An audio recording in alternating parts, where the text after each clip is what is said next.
Good. I feel good energy. Yes. So let's ask once more. How many people here have barriers? Okay. Yes. All right. I think almost all of us do. You know, we do so much work on ourselves, and still somehow barriers keep coming up. And I find that many of them fall into about 4 different categories. They're either criticism, they're resentment, they're fear, or they're guilt.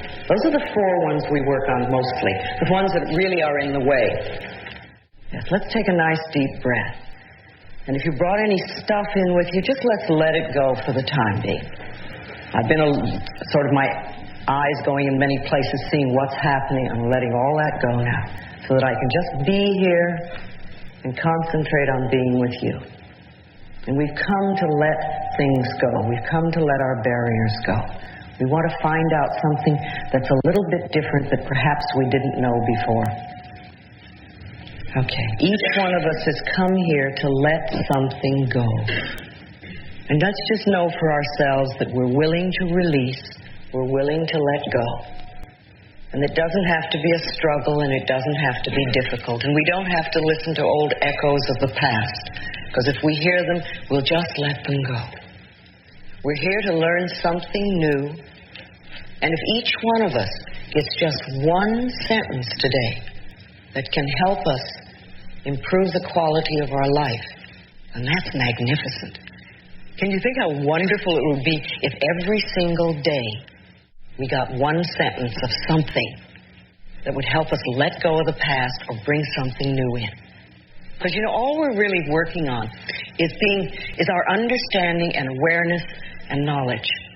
And it's no good beating ourselves up for the stuff that we don't know or where we are. It's much better if we put that energy into learning what we can about ourselves and seeing what we need to dissolve. I think one of our big problems is that most of us haven't the faintest idea of what we want to let go of. We know what's not working and we know what we want in our life, but we don't know what's in the way. So what I want to do today, one of the things, is to help us look at what holds us back. What is holding us back? And I find that many of the things that really hold us back fall into the area of criticism, resentment, fear, or guilt. And if you think for a moment about your own patterns and your own problems and the things that hold you back, which categories do they fall into for yourself? Maybe they fall into 2 or 3. Is it fear that always comes up? Is it guilt that always comes up? Is it resentment? Are you very, very critical? What is the thing that is your barrier? Now remember, our experiences always reflect our inner beliefs. And if you want to know what your inner beliefs are, you can literally look around at your experiences. If you look at the people in your life, if you look at all sorts of things, you can see what you believe about yourself, because all of our experiences reflect our inner beliefs. And some of them are wonderful, and these are the things we work with that help us really flow in life. And some of them are very negative. Some of them are old-fashioned, they're worn out, they don't even make any sense in our life now. They're things that perhaps we learned when we were 2 or 3 years old, and we're still using them now. But the biggest blocks of all are the 4, and I'm going to keep repeating that. Criticism, resentment, fear, and guilt. These are the things that really get into our way. Now, I know that you've heard me say many times, or you've read or listened on the tapes, that loving yourself is the most powerful thing we can do. Then everything flows. Everything flows beautifully. And I'm not talking about vanity or arrogance, because that is not love. That's always fear. I'm talking about just really respecting and appreciating this incredible, magnificent being that we are. You know, little babies know how to love themselves. You were born in pure love, all of you. There's not one little baby alive that I know of that ever criticizes its body or ever says, my hips are too big. Have you ever heard a baby say that? They're just thrilled and delighted that they have a body. And they rejoice in it. And they love themselves. They love their toes. They love everything about themselves. They absolutely adore, they express their feelings You know, when a baby is happy, you know it. When a baby is angry, the whole neighborhood knows it. They're never scared to let people know how they feel. They live in the moment, and they're filled with courage, and they're wonderful. And we were all like that. Got to remember that you were filled with courage, and you were full of love, and you adored yourself when you were very little. And then what happens is we start to grow up, and we start to listen to people that were frightened, or critical, or resentful, or guilty. And many of us grew up with people like that. You know, if you grew up in a family where there was criticism was the norm, then you're going to grow up to be a critical person. You're going to look at everything in life as with criticism. And you probably criticize yourself and other people. And you won't enjoy life nearly as much as you could.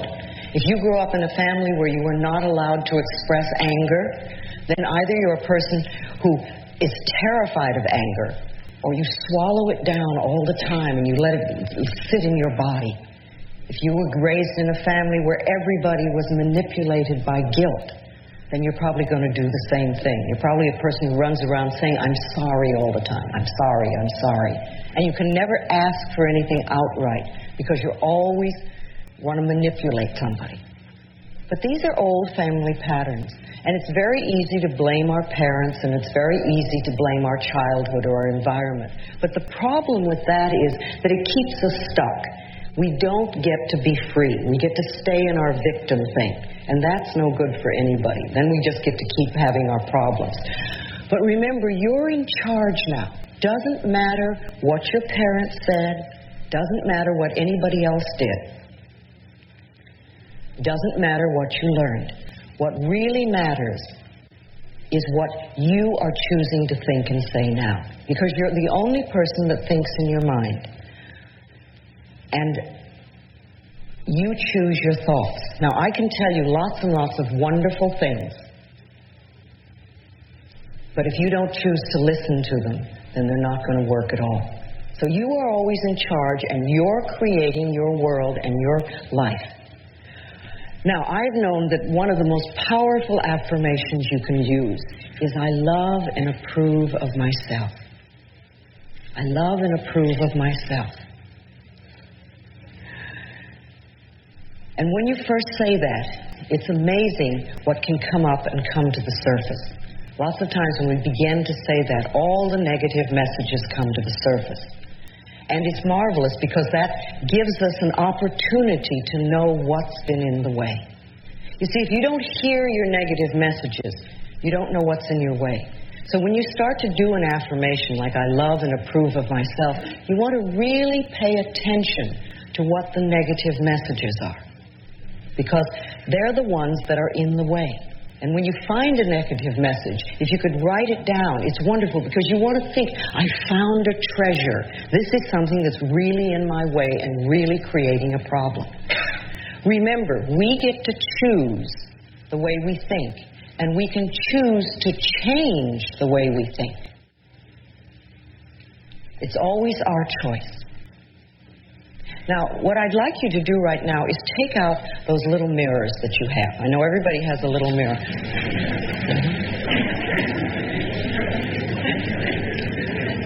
Okay, good. Now, let's see if you can look in your eyes without primping. See if you can manage to do that. I want you to look in your eyes, and I want you to say, I love you.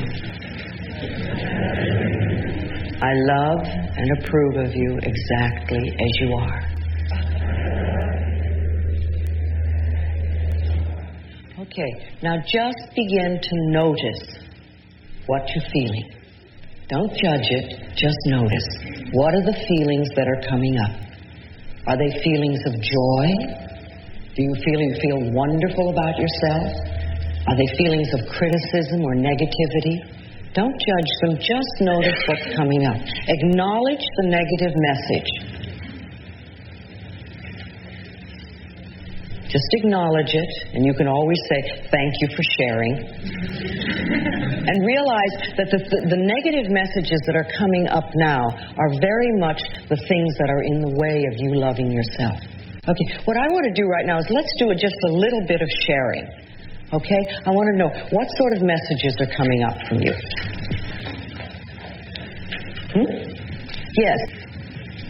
Fear. Who would be upset if you really loved yourself? Me. No. It always goes back farther. Okay. Who would be upset if you really loved yourself? My parents. Your parents. Which one? Both of them? Yeah. Okay. Family. What was the family message? Always judgmental, always... Okay, so you came from a critical, judgmental, resentful family. Right. Okay, fine. So you're a wonderful... And fearful. Oh, boy, you really got it all here. Okay, it just means that you have a little more to work on. You know, I really think that some of us are very young souls, and we come here, and it's like going to kindergarten. Life is really very simple. And some of us are much older souls, and we pick tougher tests, and it's more like going to graduate school. But you know, you can do it. It's just that you've chosen perhaps a little more difficult things to overcome. But see, it's my belief that the main thing that we really come here to work on is loving ourselves, in spite of what they say and in spite of what they do. And that's what we really need to do. So, okay, you've got things, you've got judgment, you've got criticism, you've got fear, probably a little guilt in there too. Okay, then I like to always think of that we can go beyond our parents' limitations. You know, they had a limited way of looking at life, and you were a very good little child, so you learned what they taught you. See, a lot of us think that we're bad and we're not good enough and we're no good, but actually we're ideal, wonderful, loving little children, and we learn exactly what our parents teach us. Not always what they tell us to do, but we learn from them. And we learn exactly what they do, and we grow up doing the same thing. Okay, that's wonderful. Let's have somebody else. Who else wants to share something from the mirror? Yes, over here. When I didn't really think of anything when I looked in, but when you asked just to sit back, I felt that it wasn't real. It wasn't real. That this whole exercise, I mean, I was looking at myself in the mirror, but I thought, this isn't real. It's not. It's just a pretend exercise. I just felt like it wasn't real. Okay, yes. Is it the first time you've ever done that? Look in the mirror and say, I love you. Yes. Okay.